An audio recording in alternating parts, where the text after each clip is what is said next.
بسم اللہ الرحمن الرحیم۔ حضرت ابو ہریرہ رضی اللہ تعالی عنہ روایت ہے کہ ایک شخص جو غربت کا ستایا ہوا تھا اور بھوکا تھا، اپنے گھر میں داخل ہوا تو گھر والوں کو دیکھا تو وہ سب بھی بھوکے تھے، لہٰذا گھر کا سربراہ ہوتے ہوئے وہ عالم شرمندگی میں جنگل کو نکل گیا اور اللہ سے دعا کی، اللہ سے التجا کی، اے اللہ میری مدد فرما۔ دوسری طرف اس کی بیوی نے چکی کو صاف کیا کہ اگر کوئی چیز آئے گی تو وہ اسے چلائے گی، اور تندور میں آگ بھی جلا دی۔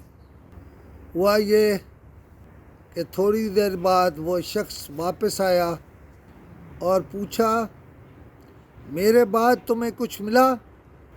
عورت نے کہا کہ ہاں، میں نے ابھی دیکھا ہے کہ چکی خود بخود چل رہی ہے اور اس میں سے آٹا گر رہا ہے، اور پھر تندور کے پاس گئی اور دیکھا تندور میں روٹیاں لگی ہیں۔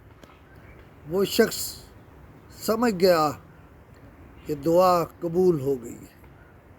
کھانا کھانے کے بعد وہ سیدھا رسالت مآب محمد مصطفیٰ احمد مجتبیٰ کے پاس گیا اور پورا واقعہ سنایا۔